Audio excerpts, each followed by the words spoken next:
Good afternoon. I call to order the May 2nd, 2023 regular meeting of the Minneapolis Heritage Preservation Commission. For the record, my name is Barbara Howard, and I serve as chair of the commission.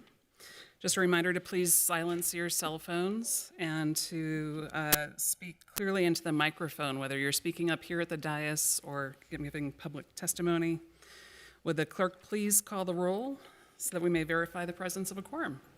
Commissioner Bjornberg is absent. Commissioner Booty? Present. Dreyer? Present. Chair Howard? Present. Melblom? Present. Nystrom is absent. Vice Chair Sandbolt? Present. Maston? Present.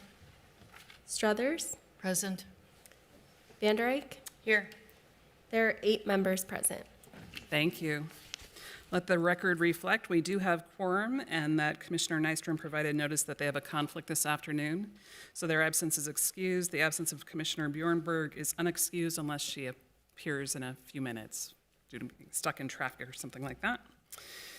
Our first order of business is to adopt the agenda for this meeting. We'll work from the agendas that are available over by the clerk, and I'll go through the agenda and sort out which items will be discussed and which items we put on consent to be approved as recommended by staff without further discussion. Item number 4, 606 Washington Avenue North, Ward 3. This application is for a certificate of appropriateness. Item number 4 will be on consent unless someone wants to speak in opposition to or modify the staff recommendation. Item number 5, 1213 Franklin Avenue East, Ward 6. Item number 5 is for demolition of a historic resource, and it will be on consent unless someone wants to speak in opposition to or modify the staff recommendations. Item number 6, 2501, 2541, 2543 Stevens Avenue, 2535 2nd Avenue South, 2540 3rd Avenue South, Ward 10. This application is for a certificate of appropriateness, and item number 6 will be on consent unless someone wants to speak in opposition to or modify the staff recommendation. Item number 7, 200 First Street North, Ward 3. This application is for a certificate of appropriateness. The item number 7 will be on consent unless someone wants to speak in opposition to or modify the staff recommendation. Finally, item number 8, 117 through 125 First Street North, Ward 3. This application is for a certificate of appropriateness. Item number 8 will be discussed. I'd like to note that Commissioner Bjornberg has joined us.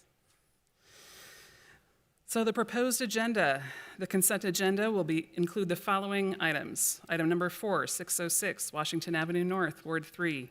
Item number 5, 1213 Franklin Avenue East, Ward 6. Item number 6, 2501, 2541, 2543 Stevens Avenue, 2535 2nd Avenue South, 2530 3rd Avenue South, Ward 10, and item number 7, 200 First Street North, Ward 3. Is there any opposition from commissioners to the staff recommendations for these items? Seeing none, is there anyone in the public that wishes to speak in opposition to these items? Hearing no opposition to placing these items on consent, we will approve these consent items in one motion at the start of the meeting. The following item will have staff presentation, public comment, and commission discussion and action. It's item number 8, 117 through 125 First Street North, Ward 3. Commissioners, may I have a motion to approve the proposed agenda? So moved. Thank you, Commissioner Sandbolt. Is there a second? Second. Thank you, Commissioner Smollett. Any discussion? All in favor say aye. Aye. Those opposed say nay. Any abstentions? The agenda is approved. Our next order of business will be to approve the minutes from our last 2 meetings. I'm going to do these separately because I know that we have some abstentions on one of them. May I have a motion to approve the minutes from the April 13th meeting? Dreyer so moves. Thank you, Commissioner Dreyer. Is there a second? Maston seconds. Thank you, Commissioner Maston. Any discussion? Seeing none, all in favor say aye. Aye. Those opposed say nay. Any abstentions? Minutes from the April 13th meeting are approved. Our next order of business will be to approve the minutes from our April 18th meeting. May I have a motion to approve those minutes? So moved. Thank you, Commissioner Melblom. Is there a second? Maston seconds. Thank you, Commissioner Maston. Any discussion? Seeing none, all in favor say aye. Aye. Those opposed say nay. Any abstentions? Commissioner Vander Eyck abstains. Thank you, Commissioner Vander Eyck. The minutes from April 18th are approved. Before I open the hearing to public comments, let me summarize the process for our public hearings. First, we will act on the consent agenda that we just set. Once items on the consent agenda are approved, the commission is done with those items, and applicants may contact planning staff tomorrow to talk about next steps. After the consent agenda items are approved, we'll take the remaining agenda items in order. Planning staff will present its report. Commissioners may ask questions of staff. Then I'll open the public hearing and we will hear from the applicant, and commissioners may ask questions of the applicant. After that, we will invite public comment. If you do wish to speak, you'll need to do two things. Be sure to sign up on the sheet over by the clerk. If you haven't done this already, you can do so afterwards. When you come up to testify, make sure you state your name and address for the record, and keep your comments to the application before us today. If you happen to have any materials to hand out, also give those to our committee clerks so that they can be distributed to the commission and entered into the public record. Do not approach the commissioners on the dais. After the public comments are complete, I will close the hearing, and commissioners will deliberate and act on the applications before us. So I will now open the public hearing on the consent agenda items and read them once again. Item number 4, 606 Washington Avenue North, Ward 3. Item number 5, 1213 Franklin Avenue East, Ward 6. Item number 6, 2501, 2541, 2543 Stevens Avenue, 2535 2nd Avenue South, 2540 3rd Avenue South, Ward 10. Item number 7, 200 First Street North, Ward 3. Again, do commissioners oppose the staff recommendations for these items? Are there any members of the public who oppose staff recommendations for these items? Seeing none, I will now close the public hearing on the consent agenda items. May I have a motion to approve the staff findings and recommendations for these items? So moved. Thank you, Commissioner Booty. Is there a second? Maston seconds. Thank you, Commissioner Maston. Any discussion? Seeing none, all in favor say aye. Aye. Those opposed say nay. Any abstentions? These items are approved as recommended by staff on the agenda. Applicants may contact planning staff about next steps. Our first item for discussion is item number 8, 117 to 125 First Street North, Ward 3. This application is for a certificate of appropriateness. The staff report is presented by Aaron Kay.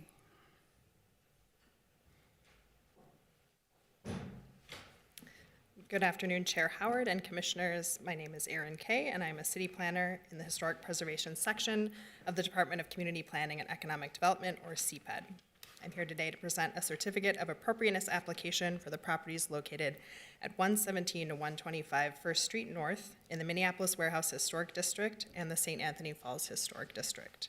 Staff have not received any public comments pertaining to this project.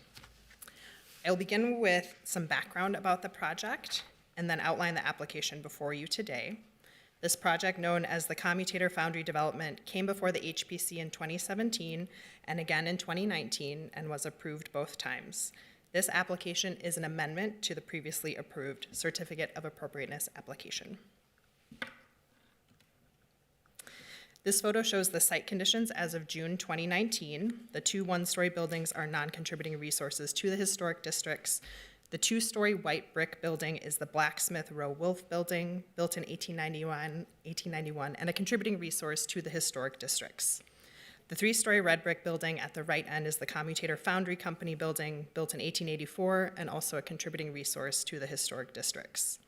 It was previously approved that the project would include the demolition of the 2 non-contributing resources, rehabilitation of the 2 contributing resources, and new construction surrounding the Blacksmith Row Wolf building, as shown here. This photo shows the site conditions as of July 2021, after the 2 non-contributing resources had been demolished. Last year, the Blacksmith Row Wolf building was temporarily moved to build underground parking and then put back in place. This photo shows recent site conditions as of early April 2023, with the project well underway. Aspects of the project have been refined since the previous 2019 approval that require a certificate of appropriateness application. I will first address the proposed alterations to the commutator foundry building, followed by the proposed alterations to the Blacksmith Row Wolf building. And I will focus on staff findings related to compliance with the Minneapolis Warehouse Historic District Design Guidelines and the Secretary of the Interior standards for rehabilitation. Alterations to the commutator foundry include a modified storefront entrance on the north elevation, a refined design for the new hotel entry on the west elevation, and the removal and replacement of the roof membrane. Starting with the north entrance, here are 2 historic photographs. Originally, the entrance was in the center of the storefront. At an unknown date, after the period of significance, it moved to the east or left end of the storefront. In 2019, the applicant proposed a single leaf door with 2 side lights, which was approved, and the storefront area is outlined in blue on this drawing.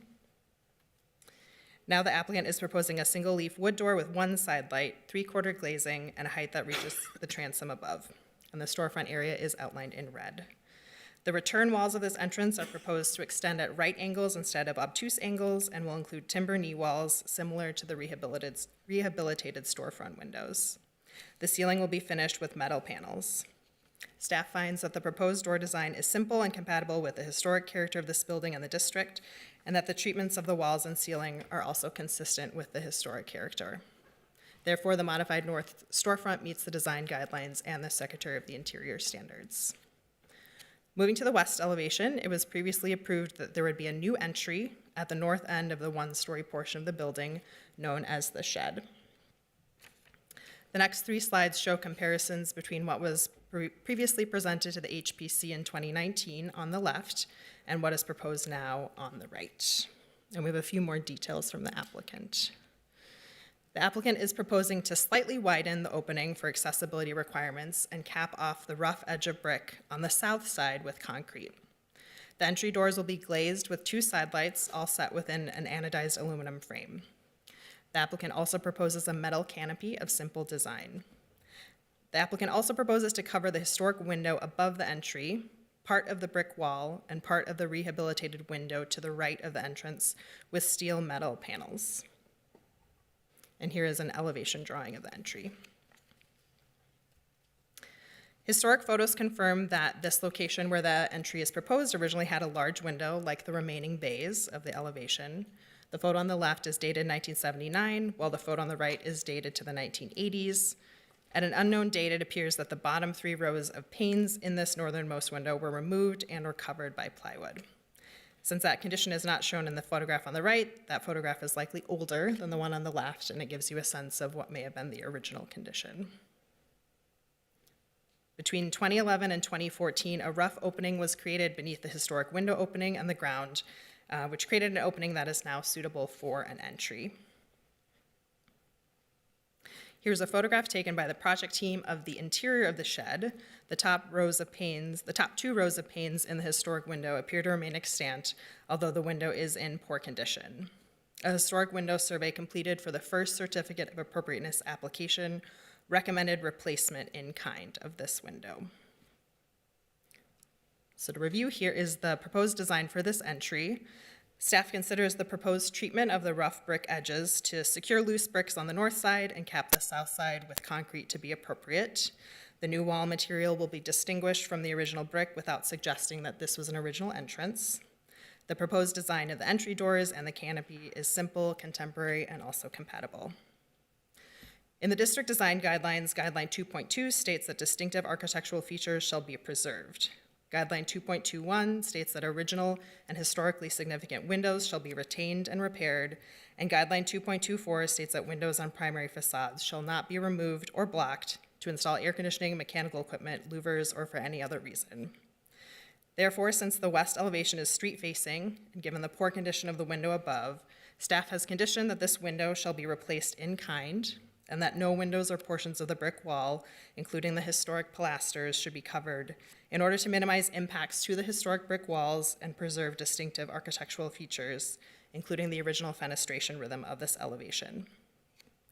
The final alteration on the commutator foundry is the removal of the non-historic roof waterproofing membrane, which is deteriorating. The existing historic wood roof joists and decking will remain and be reinforced by sistering with new wood joists. The new roofing system will be a green roof set back from the existing historic parapet. The roof is flat and will not be visible from the street. Therefore, staff finds that this alteration meets the guidelines and the Secretary of the Interior standards. This concludes the alterations proposed on the commutator foundry, so we'll move on to the Blacksmith Row Wolf building. The applicant is proposing to remove and replace the roof, remove portions of the brick along the roof lines on the side elevations, and remove masonry on the first story of the side elevations. At this point in time, the applicant has already removed the roof, including the non-historic roof waterproofing membrane, wood decking, and wood roof joists, and the roof lines, including the top 2 feet of the brick walls. The applicant had thought this part of the scope had already been approved. CPED staff reviewed the previous applications and permit applications and determined that it had not been approved, which is why it is included now. The applicant proposes to replace the roof with a new precast concrete roof structure and green roof. Although removal of the roof lines does not comply with the guideline 2.62, staff finds that the roof is not a distinctive architectural feature of this building, and the new roof will be minimally visible from the street. Staff finds that this alteration is appropriate and meets the Secretary of the Interior standards. These side elevations show where the masonry removal is proposed. It's identified by the diagonal hatching, and then the areas surrounded by cloud marks. Openings not included in the cloud marks were previously approved by staff. And then here is a plan view comparing the demolition plan from last summer to the one submitted in February, which has greater openings proposed along those side elevations. Although this alteration includes the removal of historic materials, staff finds that the walls are not distinctive architectural features of the building, and that this alteration complies with the guidelines and meets the Secretary of the Interior standards. According to Chapter 520.160 of the Minneapolis Code of Ordinances, demolition is defined as the act of moving or raising a building, including the removal, substantial removal, or relocation of 60% or more of the building's exterior. The building's roof shall constitute 20% of the total exterior above the finished floor of the first story. The remainder shall be a calculation of the percent change to the perimeter of the building, measured per story in linear feet. For the purpose of this definition, removal shall include any adjustment to fenestration or wall location from the finished floor to the surface of the floor above. Additionally, removal of the roof is an all or nothing calculation. Partial removal counts the same as complete removal and constitutes 20% of the total exterior. The proposed alterations to the Blacksmith Row Wolf building amount to the removal of 65% of the building, which meets the definition of demolition. Therefore, the additional findings for destruction must be addressed. To comply with code requirements, the roof structure shall be comprised of non-combustible materials. Therefore, staff finds that the removal of the roof is necessary to correct a dangerous condition of the property. The applicant has not provided evidence to suggest that the masonry removal along the roof lines and the first story of the side elevations is necessary to correct an unsafe or dangerous condition. Staff also finds that there are no reasonable alternatives to the destruction based on the integrity of the property and the economic value and usefulness of the existing structure.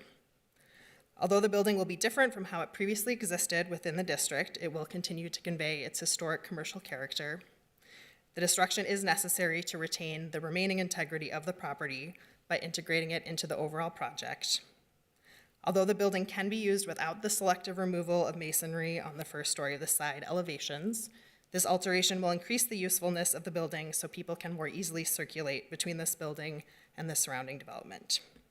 There are no feasible alternative uses, and the destruction is necessary to facilitate greater access within this building to the larger development project and allow the project to fully realize its development potential. The Department of Community Planning and Economic Development recommends that the Heritage Preservation Commission adopt staff findings and approve the Certificate of Appropriateness application to amend a previously approved certificate of appropriateness application, to modify alterations to the Commutator Foundry Company building, and demolish more than 60% of the Blacksmith Row Wolf building at 117 to 125 First Street North in the Minneapolis Warehouse Historic District and St. Anthony Falls Historic District, subject to the following conditions. Number 1, the historic window openings and brick walls shall not be covered by metal panels or any other material on the new west elevation entry of the Commutator Foundry shed. Number 2, the historic steel window above the entry shall be replaced in kind on the new west elevation entry of the Commutator Foundry shed. Number 3, the historic wood joists and roof deck shall remain in place on the roof of the 3-story Commutator Foundry building. Number 4, the demolition of the Blacksmith Row Wolf building shall remain at 65%. There shall be no further alterations to increase the demolition of the building. And the final 2 conditions are the standard conditions for approval. This concludes my presentation. I'm happy to stay for questions, and the applicant is also available to make a presentation and answer questions. Thank you for the report. Commissioners, are there questions for staff?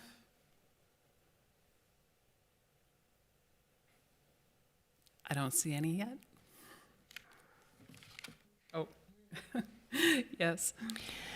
Thank you, Chair Howard. Andrea Burke, Supervisor for the Historic Preservation Team. I just wanted to make a reference and a note that Commissioner Sandbolt has recused herself for a conflict of interest, just to state for the record. Thank you very Thank you. much. I will now open the public hearing for this item, and I understand the applicant's here and would like to speak.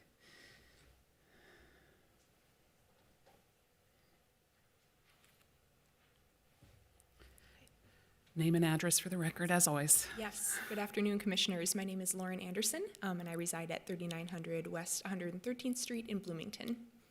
I'm here with New History, the historic building consulting reuse firm that has been working with the team on this project. And I'm here today with David Wilson, who's part of the Commutator ownership team, and also Nathan Van Wylen of Snow Krylik Architects, who's been working on the project's design. Thank you for taking the time to review our application today. And we would respectfully request that the HPC accept the application with all recommended staff conditions, except for conditions 1 and 2, which would prohibit the installation of metal paneling around the west entrance and require the in-kind replacement of that window remnant above that entrance. And we'd like to take just a couple more minutes of your time to provide some additional context and information related to that west entrance design. And so with that, I'll invite David to give just a brief overview of the project history to date.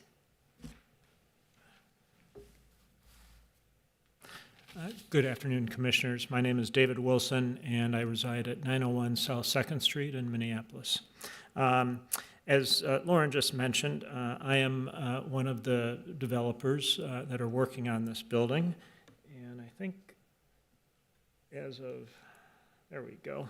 This is a photograph of the building as of this morning, actually. I was over there and thought I would share latest progress. What you can see here is that obviously the building is topped off and it is now all framed on the exterior, and we are actively framing the interior. I wanted to just talk a little bit before we share some of the details regarding the west entrance. Just wanted to talk a little bit about what my partners and I are trying to achieve. You know, we've taken a very challenging set of parcels of land, small parcels with historic buildings, and we are, I think, trying to do something no less than create, you know, one of the nicest, finest design projects in North Loop. We are really committed to historic preservation, and we are committed to restoring the exteriors of the 2 historic buildings on the site while incorporating those in a commercially viable way with really a beautifully designed new all-masonry project designed by Snow Krylik. When the project is completed, there will be 123 guest rooms. So I should also mention that the project now has a formal name. It's the West Hotel. And the West Hotel has been named after a 19th century hotel that was located a few blocks away that was really kind of the first grand hotel for Minneapolis. The hotel will have 123 rooms. There will be 2 restaurants. There will be 2 bars. There are 150 underground parking spaces, and there will also be a bakery as well as meeting room and event spaces. As I said, we are committed to historic preservation. We actually think these historic buildings are what make this site and this building special. And so working both with our exterior and interior architects, we are very focused on bringing these buildings back to commercial viable use. We are also, on the interiors, making some of these buildings accessible to the public for the first time. So the shed, for example, has been inaccessible to the public for a few decades. The roof is down, and that shed is now going to be the new lobby for the hotel. And then we're also going to be making the first floor of the 3-story commutator building, as well as the first and second floors of the blacksmith building open to the public through restaurants and meeting spaces. I'd like to really kind of wrap up my opening comments talking about the entrance on on Second Avenue. We did look at a lot of different options for where to locate the main entrance to the hotel. And due to where the 3 elevators needed to be located in the building and our strong desire that the shed space be kind of the premier architectural focus for the project, this entrance on Second Avenue was the logical and best solution. So that's why this is where we've put the entrance to the hotel. When we worked with our designers to kind of set what are our objectives for the entrance, we really had 4 key objectives. The first one, obviously, was to make sure that it could accommodate the guests 24/7. So this hotel will be open every day of the year, 24 hours a day. And with 123 rooms, a large restaurant, et cetera, we expect hundreds of people to be coming in and out of the hotel every day. And so we needed an entrance that would really function for that purpose. We also, as it is a hotel, needed to accommodate valet services for people parking cars, also guest transportation services, people waiting for rides, as well as significant luggage handling services, because this is where guests will be dropped off with luggage and escorted into the hotel. So the entrance had to accommodate those needs.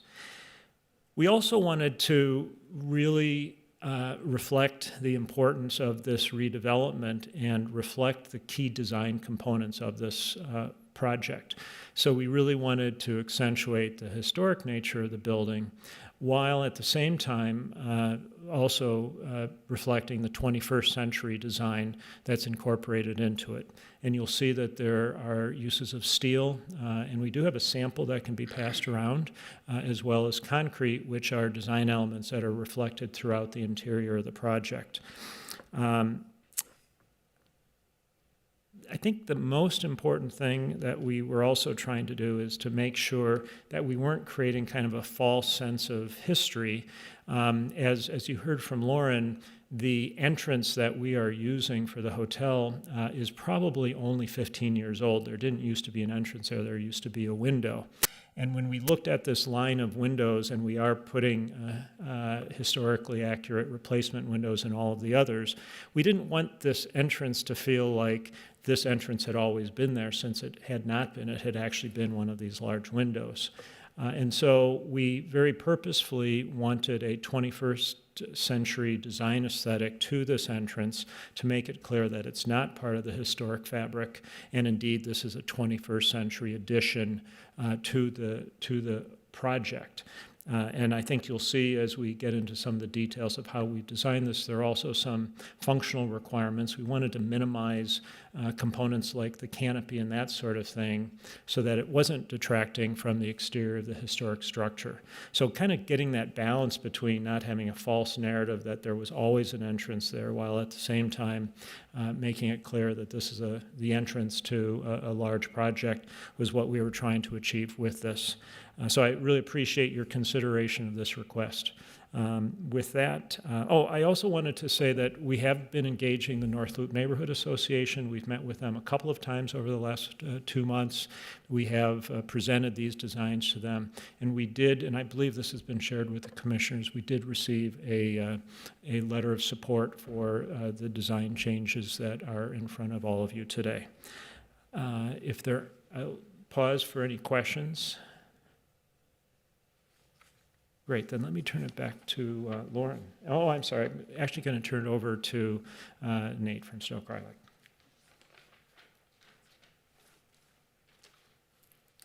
My name is Nathan Van Wylen. I reside at 3400 Edmund Boulevard in Minneapolis. Good afternoon. My name is Nathan Van Wylen. I'm a project architect at Snow Cry Lake Architects. We're the architects for the core and shell of the building you're looking at. And I'll speak a little more specifically to the design of the West Entry, which, as David noted, is going to be the main entrance for the hotel component of this building.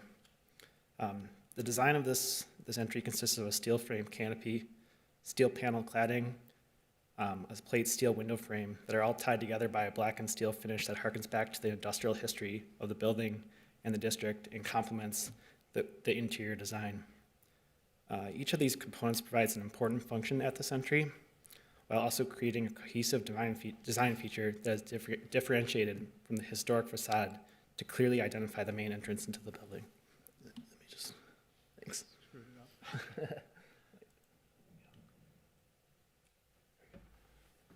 Okay, so here we go. So you can see the three components in this image, the canopy, kind of the blackened steel panels that are attached to the building, and then the plate steel frame that's going around the window. So I'll kind of go into each of those on their own.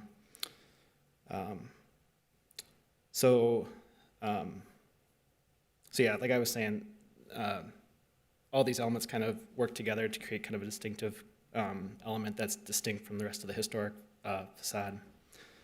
The canopy I'll start with. The steel structure of the canopy backspans into the building. So you can see in the image here, the canopy extends about 5 feet out from the building, and then it backspans into the building. And with that backspan, we were able to kind of create a very minimal canopy profile that projects out to the building. And within this, we're providing coverage for guests visiting the hotel and also providing lighting. And then also, as this canopy goes into the building, it leads visitors up to the main doors into the shed building. Then directly above the canopy, a blackened steel panel encloses the existing opening in the wall, and that conceals the structure that's needed for the canopy. And then the blackened steel panel next to the opening is used for signage that you can see in this image, and also visually ties the canopy into the frame around the window. Then, adjacent to that panel, we have the frame that's going around the window. The blackened steel panel next to the opening, or the adjacent window, is partially concealed by this frame, and also creates a frame that looks into the shed building. The plate steel for the structure is set off from the building. I think it's important to note that it's set off about 6 inches from the face of the brick, so it doesn't actually attach to the window. It's set off from it, and so it not only kind of provides an opportunity to create some separation from the entrance and create some conceal what's happening on the inside, but it also, as you walk by here, you can look in through the frame and see into the building and see what's happening inside the building. And this frame will be attached to the building with angles that are attached through the mortar joints.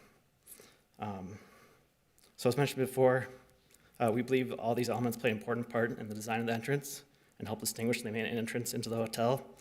And I'll let Lauren come up here now and speak a bit further about how this entry meets the warehouse design district guidelines. Thank you. Thanks, Nathan. I won't take too much more of your time here, but I did just briefly want to circle back on how we believe that what we're proposing here at the west entrance meets the spirit of the Minneapolis Warehouse District Design Guidelines and the Secretary of the Interior Standards, which are the best practices for historic preservation. In general, as David stated, the materials of this west entry are really compatible with the industrial and commercial nature of the Warehouse Historic District and the Commutator Building. while that contemporary design of the entrance does distinguish it as a modern intervention. Like David noted, we just wanted to be really careful to not create a false sense of history here by giving the impression that this was always a historic entrance, which it was not. And unlike the original 3-story commutator building, which was originally designed as a hotel, the shed addition where this entrance is being proposed was originally designed for industrial purposes.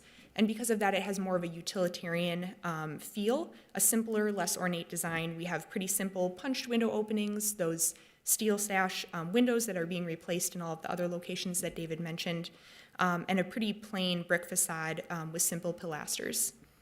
And the shed is therefore really an appropriate location for this proposed new entrance, as we're not going to be obscuring any truly distinctive architectural features with this metal paneling per guideline 2.2 that Aaron mentioned earlier. And furthermore, though, this west elevation of the shed does face the street, and I will advance to my slide, apologies. As you can see here, it really functions as a side elevation of this property and not as a primary facade, making this elevation an acceptable location for a new entrance.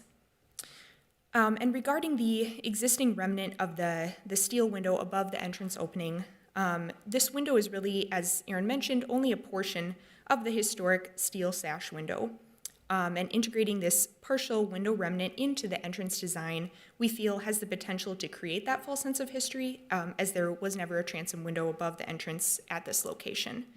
And furthermore, as Nathan alluded to, trying to integrate it into this proposed design would conflict with the interior structure that's required to support that proposed canopy. And that structure has been located at the interior on purpose so that we're avoiding any visual or physical obstructions to the exterior of the building. So just in closing, the work proposed here is essentially additive and reversible in nature. Because we're installing this metal paneling into mortar joints, we're doing that with the idea that if it needed to be removed in the future, we could do so without damage to historic materials. And so in closing, I would just respectfully, and our team, would respectfully request that the HPC approve the application with recommended staff conditions, except for conditions 1 and 2, which we would request that you strike. And as David mentioned, we do have a material sample of the proposed metal paneling that we'll provide to the clerk for your reference. Thank you, David. And we're available to answer any questions you might have. Thank you. Thank you. Commissioners, are there questions for the applicant? Commissioner Vander Eyck? So just to, I think you said this, but just to make it completely clear, the expectation is that the opening will be maintained behind this metal panel. So if somebody were to want to add the window back at some point, there'd be an opportunity to do so. Is that correct? Am I gathering that correctly? Yes, that's correct. We're, the way that we've structured the canopy and everything, we'll keep the opening intact and, yeah, we'll allow a future installation of a window in the future if needed. Okay, and then I have another comment more, it's probably worthless, but I'm going to provide it anyway. We, not too long ago, heard a item from the Canopy Hotel, Sherman Associates project, about the difficulty they're having for resident or guests, I guess they'd be, in multifamily development. So that's how I talk. Finding the front door of the hotel. This is a much smaller building, and maybe that would be easier to navigate. But I just want to make a point of reference that this. While I think you guys did a really successful job of designing in a way that kind of blends in with the historic nature of the building, and so then it doesn't detract for some of the more historic features, I do worry on your behalf, you're welcome, that maybe guests might have a hard time finding the front door, and that you might be back before us after you're up and operating to that. So I'm just making that as a point of reference that is useless information at this exact moment, but I thought I'd make it known for record. Commissioner, may I just make a quick comment? Yeah. I really appreciate that, and we have thought about that. Since this was not an entrance before, it had no address, and so when we requested an address, it actually was the same number as one of the storefronts on the First Street side. Oh. And so we actually requested again because we were worried that with the same number, it would get quite confusing. So we do appreciate that heads up. Thank you. Yeah, just a note for future reference, but appreciate the clarification on the opening itself. Commissioner Melblom? Yeah, Nathan, Mr. Van Wylen. Question, did you say that the metal panels are going to stick 6 inches in front of the brick? Or did I not understand that correctly? Maybe I can jump back to. So the metal panels themselves that are above and next to the canopy, those won't be protruding 6 inches from the face of the canopy, but I was referencing the frame around the window. Okay. The frame around the window will actually be set out in front of the window. So from the inside, you'll be able to, see out. And we designed that as, as plate steel, so that when you look from the inside out, you would see, a finished panel. And then looking from outside in, you will be able to see through most of the window, depending what angle you take. But that part of the project will be kind of set out from the building a bit, so it doesn't attach directly to the window, if that makes sense. How far out is the property line from the face of the building? Do you remember? Is it right at the face of the building, or does it stick out? You have the planting area in front, so I'm assuming that's on your property rather than city property. Yep, and then I believe easements will be needed for, components of this project. So did you ever consider then taking the metal panels and pushing all of that stuff out so that somebody could see, so that it still visually did what you wanted it to, which is announce the entry of the building by being something different along the street, but push it out so that one could see the window, the full window behind the big window, and actually see the window behind if you were walking in this direction, what's that, south, if you were walking south from the corner of First and Second, so you could see the window up above behind that. Whether the window is there or not kind of is, I would say maybe this not as big of a concern to me right now, but you'd be able to see the recess where the window was. Because you're hanging these off the wall, correct? Yeah, that's correct. So is that something that you would consider? Because I think that would, at least in my mind as an architect, that would begin to address, I think, some of the issues of being able to see what was historically there, yet layering something modern in front of it to call attention to the fact that this is the entry to your hotel. So this is kind of the most important portal to the whole building for your purposes. Commissioner, may I just ask a clarifying question, make sure I understand? So I just want to make clear that the window to the right of the entry, the entire window is being installed. And so from the interior, you'll be able to see that. Yeah. So you're referring to the remnant window frame above the door in that question? Yeah, or just like all the metal panels that are staying against the wall, did you ever consider pulling them away from the wall so that you could see the kind of the layers, you'd see the layers of history, which may not, that may not satisfy the warehouse district, but I think it may be a way to have your cake and eat it too, so to speak. Yeah, I think the design intent here was to flush those panels out with the frame that goes around the window to kind of create a cohesive sort of element for or look for that metal panel, and then where it transitions to the frame around the window. So that was the design intent that we took here, was to kind of try to unify this as one element versus setting them back from each other. But I do understand what you're getting at here. Anything else, Commissioner Melblom?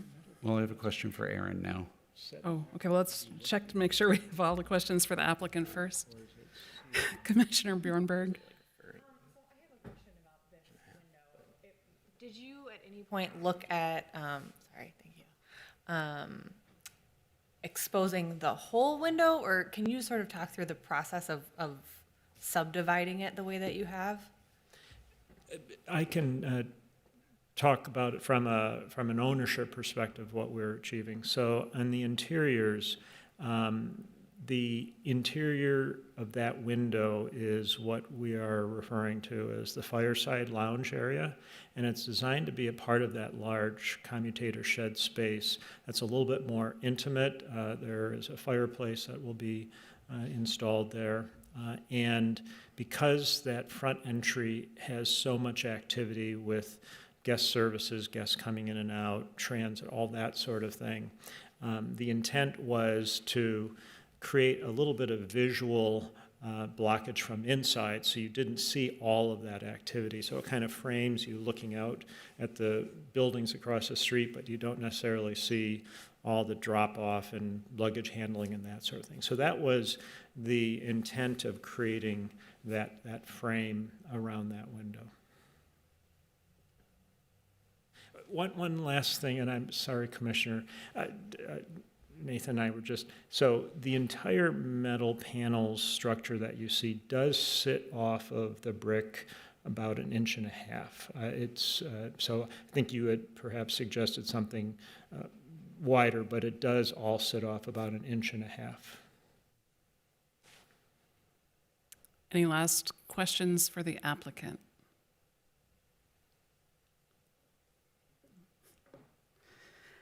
Okay, thank you very much. I think before I bring questions from the public, I'll see if staff can answer a question for Commissioner Meldrum. Thank you, Chair Howard. Ms. Kate, is it important for the staff approval to be that the window be replaced, or is it important for the opening that the window was in to remain so that the window could be put in later, or is it most important that you see the window? I'm trying to understand trying to slice this a little bit to get a better sense of where the pushback is. Thank you, Commissioner Meldrum and Chair Howard. I think the level of importance is probably subjective. And so, as staff discussed the project and the proposal, we came up with a conclusion or a condition that we felt best honored the design guidelines and the standards in terms of being able to preserve that window. We understand the condition is deteriorated, and there was a previous recommendation to replace in kind. I think it would be difficult to put an importance value on there. Certainly there's a difference between infilling with brick versus leaving the window opening versus putting in the window. And so we came to that conclusion. I guess it's maybe up to the commission to determine whether or not, that replacement is critical, or if you feel that the retention of the opening is an acceptable path. Thank you. Thank you. Are there any members of the public who wish to speak for or against this application?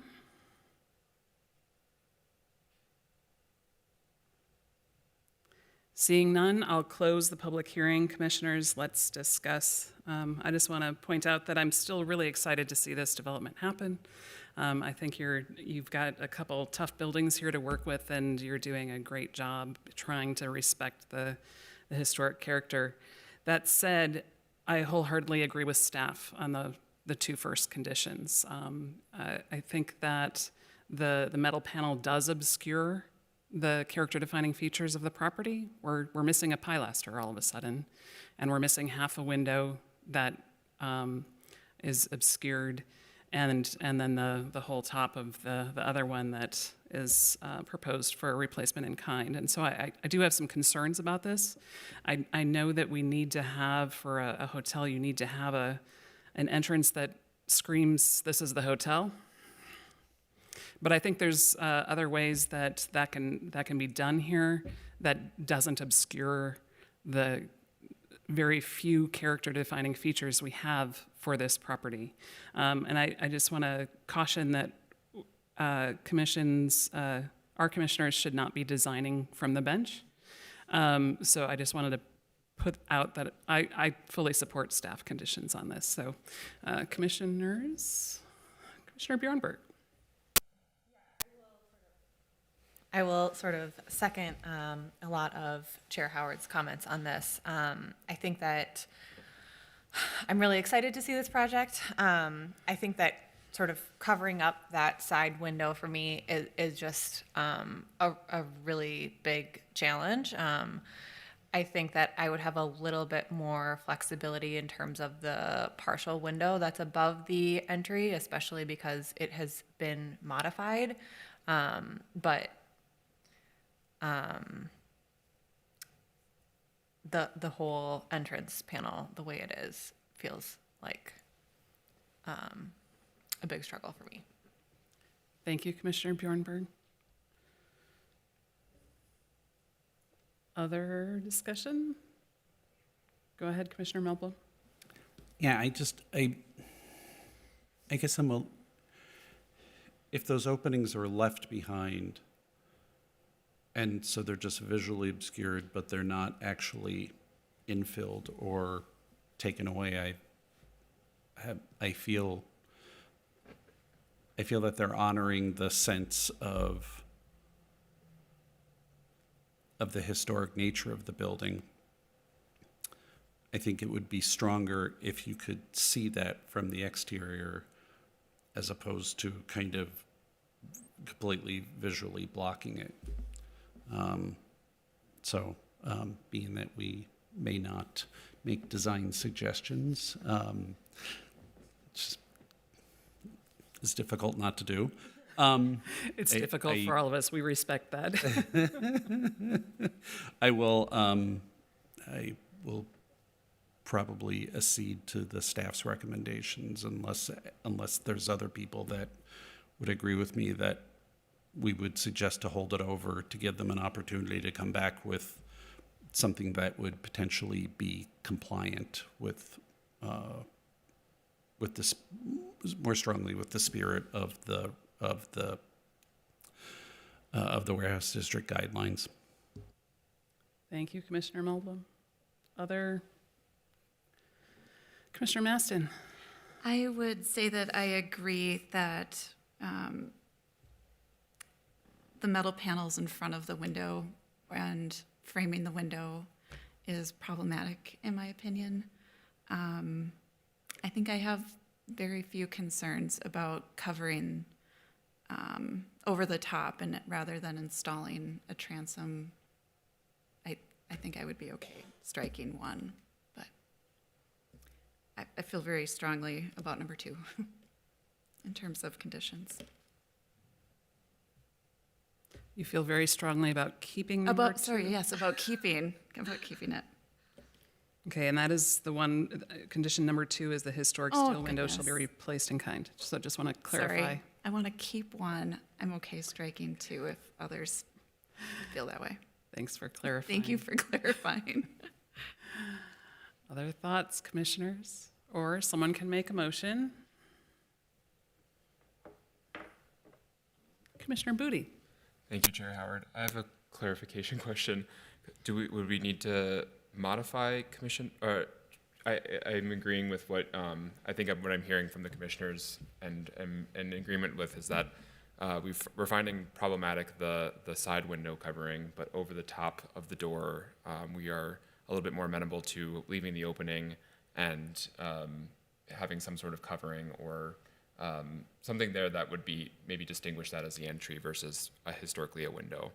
And so would we need to modify condition number 1, or I would suggest modifying condition number 1 to at least draw attention to that because it says both, I believe it says historic window openings, plural.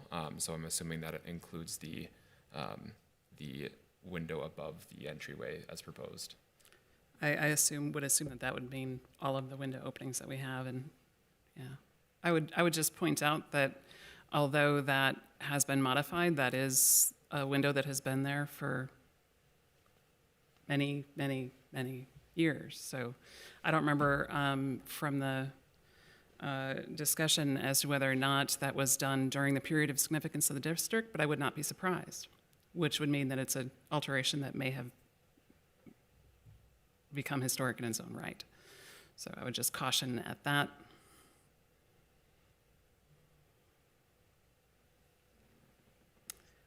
I'm sorry, the public hearing's closed.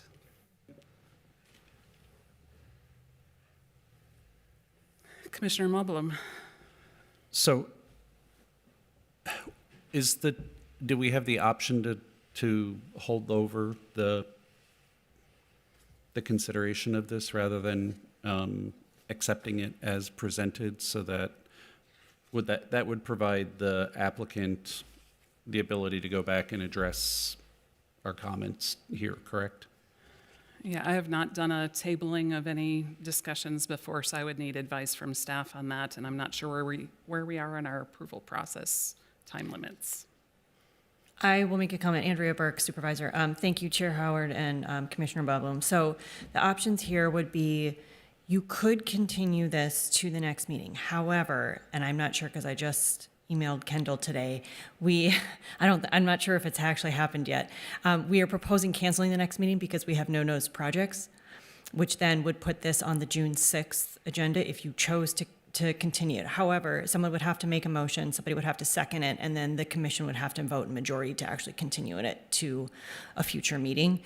Also, in consideration of that, we would need to check our 6120 to make sure that there is enough time in the state law application period to allow that to happen. And I would have to turn to Aaron Kay to double check that. It also is located on the staff report. So those are some of the considerations to take into mind in your deliberation to continue or not. Thank you. Do you know if this time-wise works? Chair Howard, the end of the 60-day decision period is June 10th, and I did not calculate the 120, but it would be 60 days after June 10th if we were to do an extension. And that would be a continuance if it were done. Correct. You would continue it to a specific meeting, but then with given specific direction to the applicant to come back to you with is the option. Thank you. Thank you. Commissioner Moblem. So, Chair Howard, just for clarification purposes, if we accept the staff recommendation and we approve that, does the applicant have the ability to come back again before us to ask for a modification to that? I think that amendments to certificates of appropriateness are always possible. I mean, this is an amendment, is it not? So they can come back. Yes, it's a large amendment. Yeah. Thank you. Commissioner Dreyer, did you have something? Yeah, I agree with Commissioner Maston that I would be sympathetic to striking condition 2, but that condition 1 seems important in not blocking the large side window. So that if we were to pass it, but to allow the applicant the possibility to amend, they could think about that specific issue. Thank you, Commissioner Dreyer. Commissioner Vander Eyck? I guess I don't have a ton to add to this, but my feeling is that I think that the staff's recommendations are in line with our design guidelines. I know we don't necessarily have to make findings if we strike conditions, but I don't feel that we have, even if we did have to do that, I don't feel that we have reason to. And so I worry about what that kind of shows if we were to do that, especially around windows. They're such a pain sometimes in some of these projects, but they also can be the centerpiece for historic projects. And so I want to be careful about that and the treatment of windows specifically, historic windows specifically. So I would prefer to keep the staff recommendations understanding that I understand the reasoning and the design intent around what was created. I think there is, I really like this design, and I think you guys have done a really great job. And so I believe that you have the wherewithal to meet the needs. And, you know, there's obviously ways to have the window there, but have it be opaque, so you can still do some of the construction on the backside of the window, but on the exterior, we feel that as a window. We see it as a window. So my preference would be to leave the staff recommendations as is. Thank you, Commissioner Van Der Eyck. No? Commissioner Booty, is yours flag up or? Oh, sorry. No? Yeah, see. We need different flags up here. I get confused. Does anyone want to make a motion?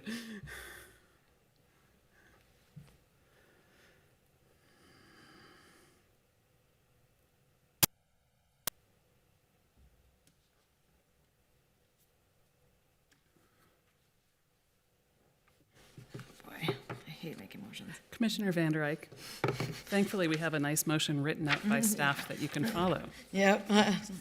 All right, I would like to make a motion that we, oh boy, I've only done this a couple of times, I apologize.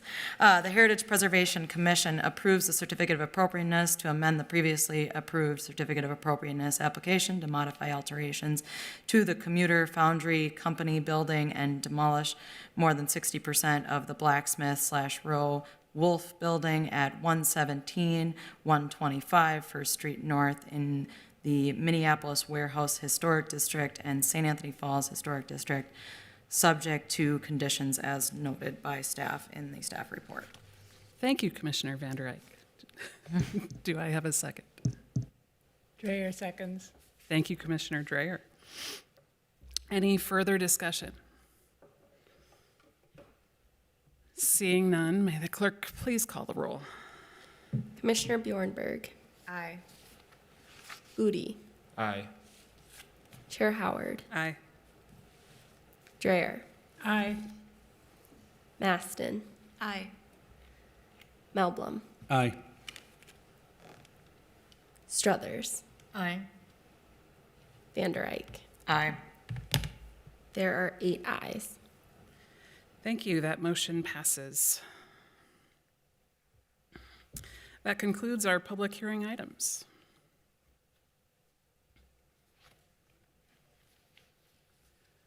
Is Vice Chair Sandoval coming back in? Or did she take off?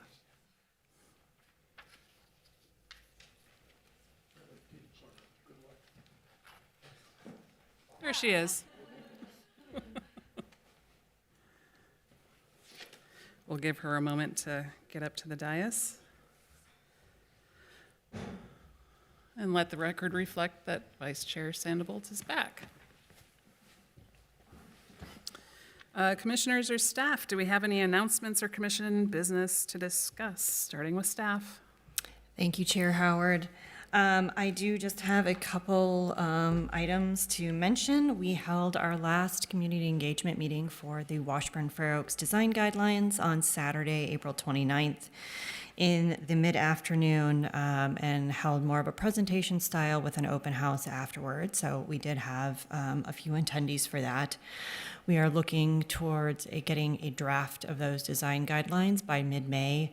And then there are a number of other deadlines that we're meeting for revisions and comment. And then we will be opening actually those design guidelines up for a public comment period before bringing it to you through the normal regulatory process. So we're still probably looking at a good 6 months before it comes to you, but just wanted to keep you apprised of some of the engagement and the comments that public comment periods we are receiving on that. Also, our team will be staffing a table at the Community Connections Conference in early June.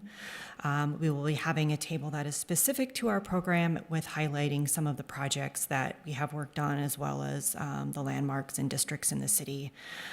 This will be held, this is in the Convention Center. Yeah, it will be held in the Convention Center. And so As I have more details, forgive me, the exact date is escaping me at the moment, though I think it's June 10th. I did get believe it so, right. yeah. June 10th. I was So looking at the please, sign on the way you're here. welcome to stop by and say hi. But our team will be staffing that at that time. And then also we are working on bringing, as I had mentioned earlier, we did receive a certified local government grant to resurvey the 5th Street Southeast District. We also will be working in an engagement part component to that project. So at a future date, I will ask for volunteers from the commission to participate in that effort. And no further updates. Oh, forgive me, one more. As I mentioned just previously in the last item, we did not receive any notice items for May 16th, nor do we have any proposed discussion items, so we are looking to cancel that HPC meeting. Thank you. Thank you.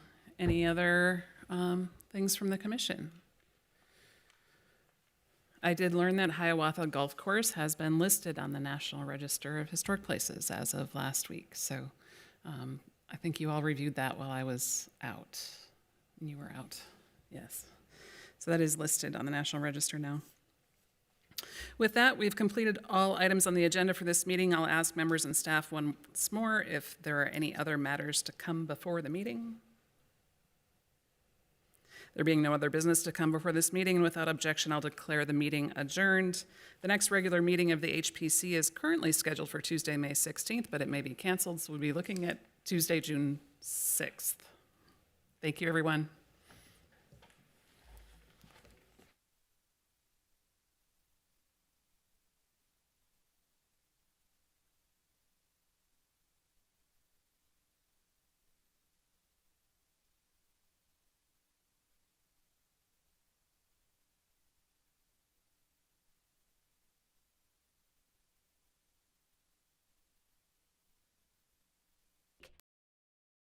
All 7 to 7 weekdays and 8 to 4:30 weekends.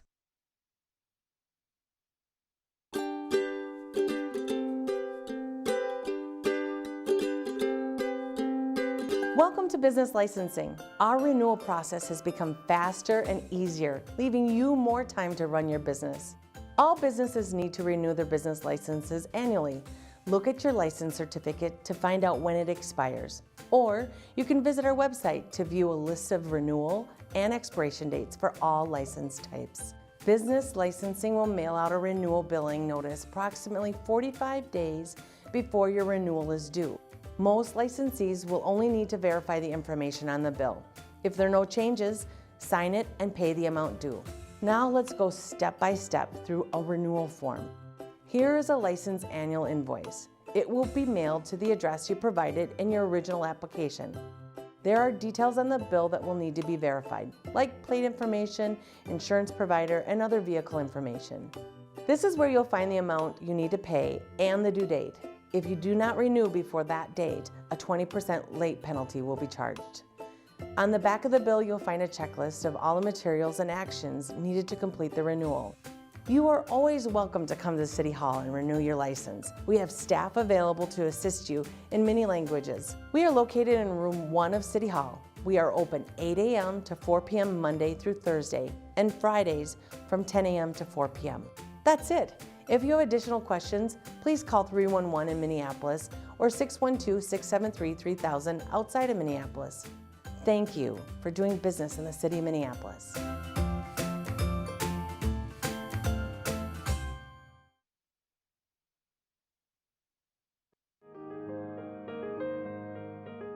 Whether you own a home or rent, there are some things you should do right now to help make sure you're safe. How long has it been since you've tested your smoke detector? Does it need a new battery? The same goes for carbon monoxide detectors. Not only is it smart to make sure you have CO detectors in your home, it's the law. Here's what you need to know. Let's start with smoke alarms. Smoke rises, so smoke detectors should be placed on the ceiling or as high on the wall as possible within at least 6 inches of the ceiling. Have at least one smoke alarm in each bedroom, outside each separate sleeping area, and on every level of your home, including the basement. And make sure you test those smoke alarms every month and replace the batteries at least twice a year. You might not think carbon monoxide is a big threat since you can't see it, but CO poisoning is blamed for about 2,000 deaths every year in the US. So make sure you have a CO detector within 10 feet of every sleeping area and at least one on every level of your home. That's the law.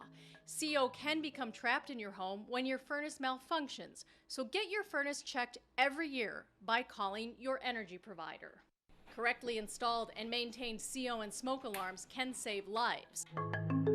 For information about fire safety, smoke detectors, and CO alarms, visit the City of Minneapolis website.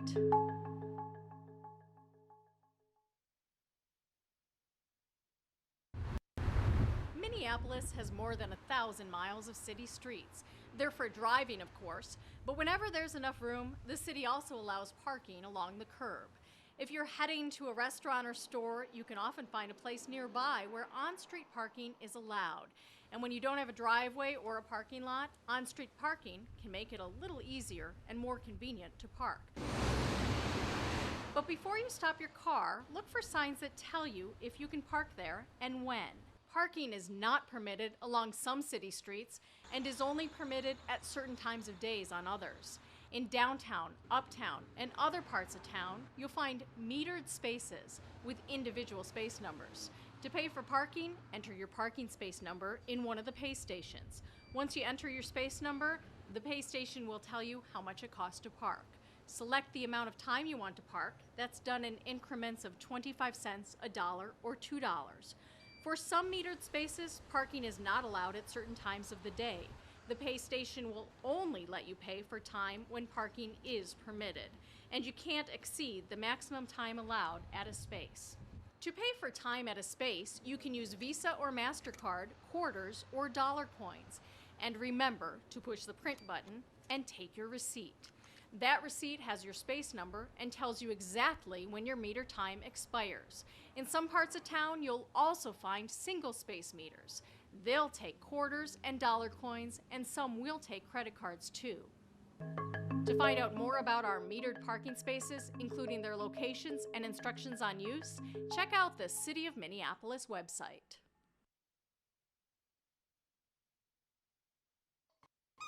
Minneapolis is home to more than 100,000 pets, and with plenty of trails, sidewalks, and dog parks, there are lots of outdoor places to enjoy time with your four-legged friend. And when you're out and about, remember to be a responsible pet owner. Here are 3 simple things you can do. Make sure your pet is on a leash. Even if it's well behaved, your pet could become provoked by another animal or a loud noise and get away from you. And some people are frightened of animals. A leash will help make sure it doesn't approach people who may have allergies or a fear of animals. Don't leave your pet's mess behind. Disease can be passed from animal to animal through feces left behind, and that can also pollute our waterways. And one of the most important steps you can take is to license your pet. A license is required for dogs, cats, ferrets, and rabbits in Minneapolis. If your pet is lost, a license helps ensure